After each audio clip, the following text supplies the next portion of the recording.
Hello everyone, welcome to study smart with Suman. I am Suman Yadav. आज हम पढ़ेंगे रेस्पिरेटरी सिस्टम के रेगुलेशन के बारे में कि कैसे रेस्पिरेशन हमारा रेगुलेट होता है। ठीक है, तो नर्वस सिस्टम में ना मैंने आपको दो चीज़ें पढ़ाई हुई थी। क्या पढ़ाया था मैंने? मेडुला और पॉन्स के बारे में। दोनों को मैंने कहा था रेस्पिरेटरी कंट्रोल करते हैं ये लोग। ठीक है, पॉन्स के बारे में मैंने कहा था कि वो होते हैं न्यूमोटैक्सिक सेंटर। अगर आपने नहीं देखा है वो प्लेलिस्ट, तो आप डिस्क्रिप्शन में उसका लिंक दिया हुआ है, आप जाके देख सकते हो। और कोई बात नहीं, अगर नहीं देखा है तो मैं अभी भी आपको बता देती हूँ। पोन्स और मेडुला क्या होता है? आपके हाइंड ब्रेन के पार्ट होते हैं। किसके पार्ट होते हैं? आपके हाइंड ब्रेन के। किसके पार्ट होते हैं? आपके हाइंड ब्रेन के। हाइंड ब्रेन में एक और चीज़ आता है क्या? आपका सेरेबेलम। सेरेबेलम। ठीक है, तो याद रखना, जब भी आपको रिकॉल करने का मौका मिले ना, तो यार आप रिकॉल कर लिया करो चीज़ें। ठीक है, तो आपके हाइंड ब्रेन के पार्ट कौन से हैं? आपके सेरेबेलम, पॉन्स और मेडुला। तो पॉन्स और मेडुला क्या करते हैं? आपके रेस्पिरेटरी कंट्रोल में ना हेल्प करते हैं। कैसे करते हैं? पॉन्स में एक सेंटर होता है, उसे क्या कहते हैं? Pneumotaxic centre. पी यहाँ पे साइलेंट है, इसे क्या कहेंगे? Pneumotaxic centre. Pneumotaxic centre. और मेडुला में आपका एक सेंटर होता है, कौन सा सेंटर? रेस्पिरेटरी रिदम सेंटर, या इसी को कहते हैं RRC। ठीक है, respiratory rhythm centre.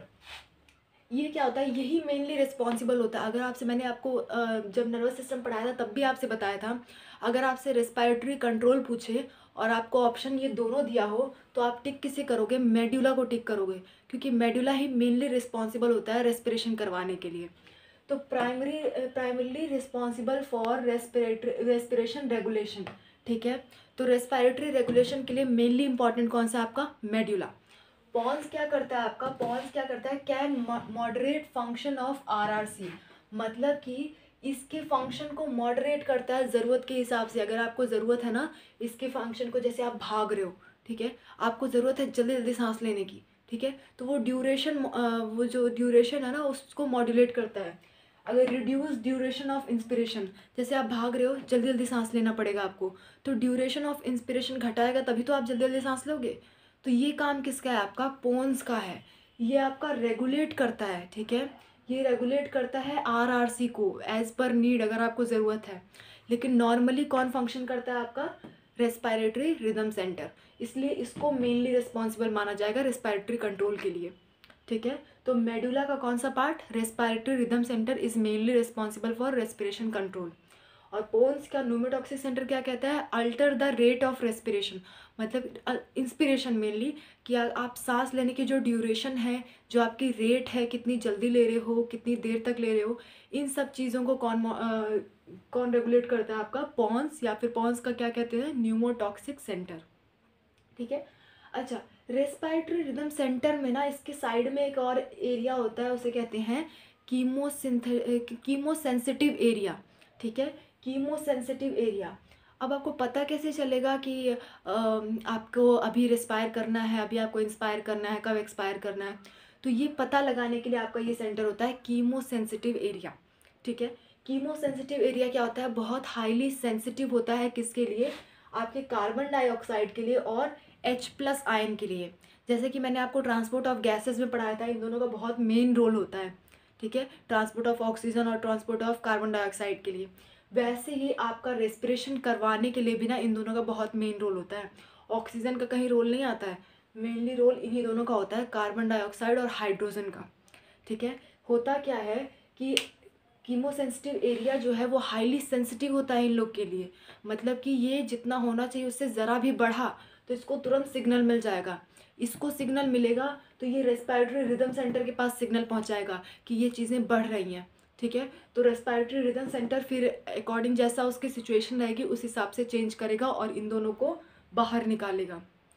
Mainly carbon dioxide का लेवल अगर आपकी बॉडी में बढ़ रहा है तो कीमोसेंसिटिव एरिया उसे सेंस करेगा और रेस्पिरेटरी रिदम सेंटर के पास सिग्नल भेजेगा कि यहाँ पे CO2 बढ़ रहा है, कार्बन डाइऑक्साइड बढ़ रहा है। तो रेस्पिरेटरी रिदम सेंटर क्या करेगा? उसको बॉडी से निकालने का इंतज़ाम करेगा। तो लिखा क्या NCERT ने? इंक्रीज इन CO2 और H+ activate chemosensitive area and signal is pass to RRC। ये एक्टिवेट हुआ और सिग्नल कहाँ गया? RRC, रेस्पिरेटरी रिदम सेंटर के पास। RRC makes necessary adjustments and eliminate them. RRC क्या करता है, नेसेसरी एडजस्टमेंट बनाता है, क्या क्या उसके लिए ज़रूरी है उसको एडजस्टमेंट बनाएगा, उसके बाद इन दोनों को बाहर निकाल देगा, ठीक है। अच्छा, यही काम जैसा कीमोसिंथेटिक एरिया जो काम कर रहा है, मतलब इसको सिग्नल भेजने का और ये दोनों सेंस करने का, ठीक वही काम दो और चीज़ें करती हैं। कौन कौन सी? आयोटिक आर्च और कैरोटिड आर्टरी। इनके पास भी रिसेप्टर्स होते हैं जो CO2 और हाइड्रोजन प्लस आयन को सेंस करते हैं जब भी वो इंक्रीज होते हैं। तो सेम इसी तरह ये भी सिग्नल भेजते हैं आरआरसी के पास ताकि एलिमिनेट किया जा सके। लेकिन मेनली कौन करता है? आपका कीमोसेंसिटिव एरिया। अगर बहुत ज़्यादा अमाउंट में भरा है ना, बड़ा है ना, तो ये दोनों काम करते हैं। ओके। अच्छा, क्या है आपका एक और चीज़ आता है, ये आयोटिक आर्च मैंने मिटा दिया, मैं इसको सही कर दूँ। आयोटिक आर्च है आपका, ठीक है, आयोटिक आर्च, ये ए है आपका। कैरोटिड आर्टरी आपकी कैरोटिड आर्टरी का फंक्शन क्या होता है? आपके हार्ट तक ब्लड सप्लाई पहुंचाती है, supply blood to heart muscles, heart muscles को ये ब्लड पहुंचाती है, ठीक है। कैरोटिड आर्टरी याद कर लो, जैसे सारी ऑर्गन्स तक ब्लड पहुंचाने के लिए कुछ ना कुछ है ना हमारे पास, तो वैसे ही आपकी कैरोटिड आर्टरी है आपकी हार्ट मसल्स को ब्लड पहुंचाने के लिए। फिर आपका फाइनल क्या है? आपके एनसीईआरटी ने लिखा है role of oxygen in regulation of breathing is quite insignificant. मतलब कि ऑक्सीजन का रोल ना के बराबर होता है रेस्पिरेशन रेगुलेशन करने में। कभी भी आपसे ऑप्शन में पूछे कि रेस्पिरेटरी रेगुलेशन के लिए किस किस का कौन कौन इफेक्ट करता है उसे, तो आप सिर्फ टिक करोगे CO2 एंड हाइड्रोजन। ऑक्सीजन कभी भी इन्फ्लुएंस नहीं करता है, ठीक है। तो मिलते हैं नेक्स्ट क्लास में। Thanks to all of you.